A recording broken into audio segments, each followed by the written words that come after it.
And we are back at Granite City Comic Con 2016, and I have the pleasure of being joined by Tanya Roberts. How are you? I'm good. Very good at this point. Thank you.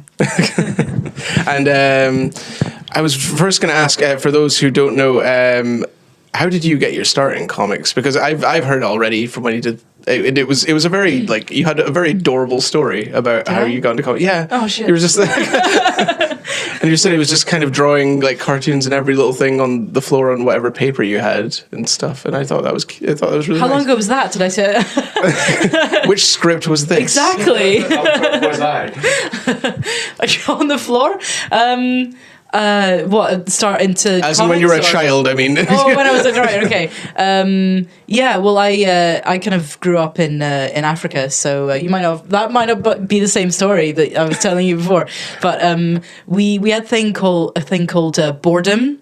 I know people don't have that now because it just doesn't exist. They abolished it back. There's an app to get rid of that. There's an app for that. So back when your mum confiscates the television and you actually just have absolutely nothing to do apart from chase monkeys, you can just hone a skill, and I started drawing. So to alleviate the boredom, that was drawing.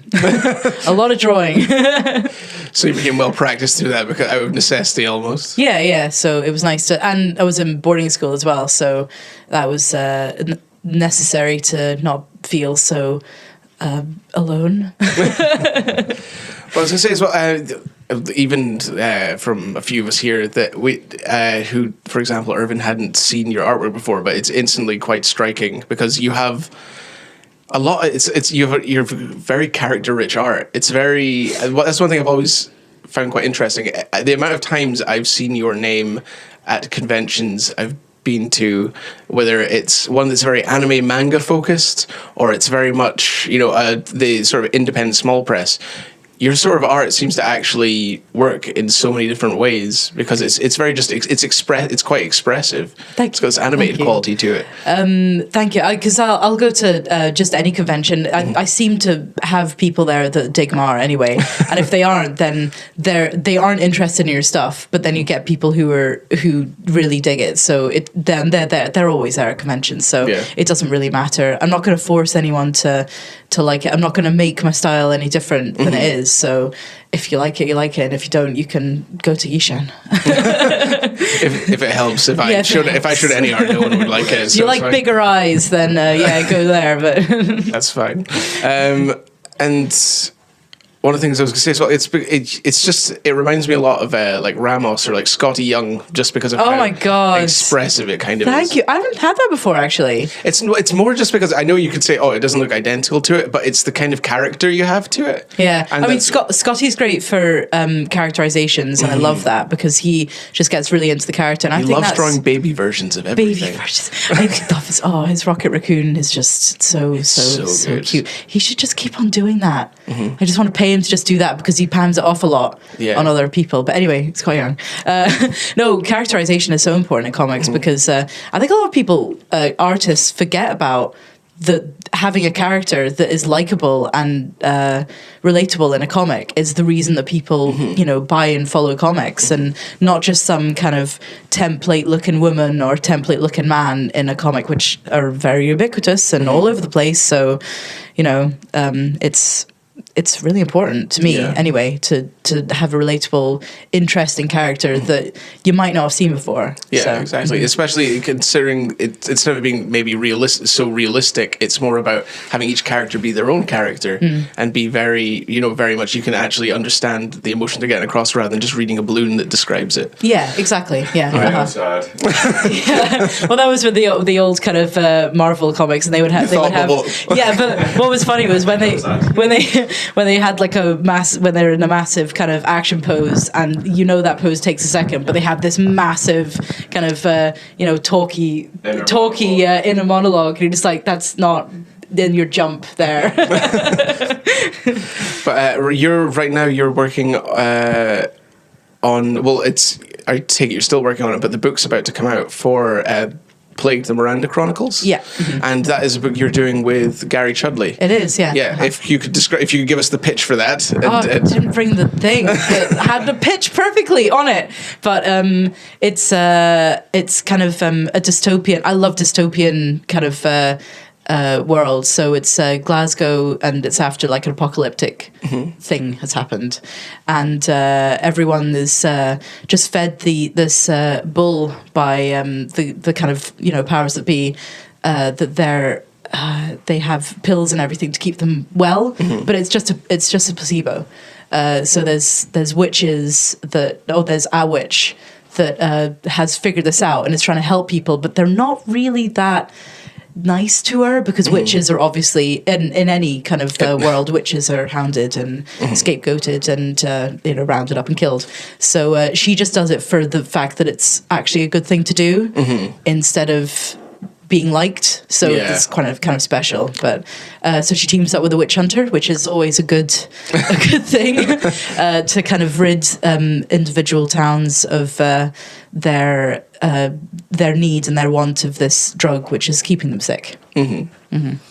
And I was going to ask, and there's a dog. That's really important, apparently, that there's a dog in it. There has to be a cute animal sidekick. And he talks.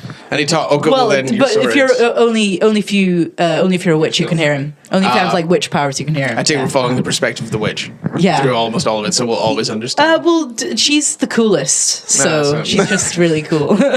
She's the one you'll pay attention to. And her sidekick is the guy, so we like that. I don't think that was intentional, but it kind of happened that way, and it's just like, she's really a lot stronger than him. He's kind of the extra guy. She tells him what to do, and he just does it. So it's great. Yeah.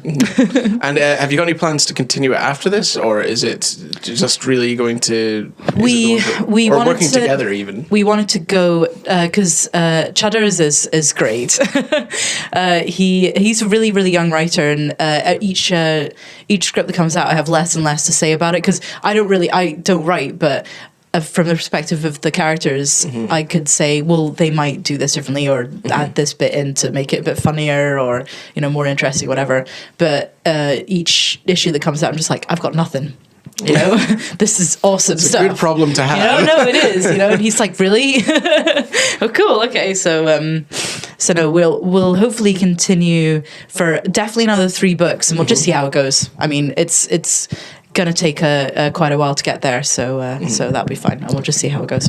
In the case of in the process of creating it, then, because like you said, you had a lot of say in the terms of the characters. Did he approach you originally with a script, or is it something you actually came up with together and you developed those characters? How did it happen? He approached me, and he was selling me on the pitch, which is really important, because I get scripts a lot, and they're just bullcrap.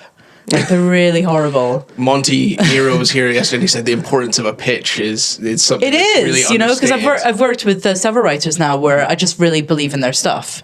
My husband's one of them, but I kind of stuck with him. So that's biased. It is. No, it's not, because he writes a lot of crap. Okay, there you go. But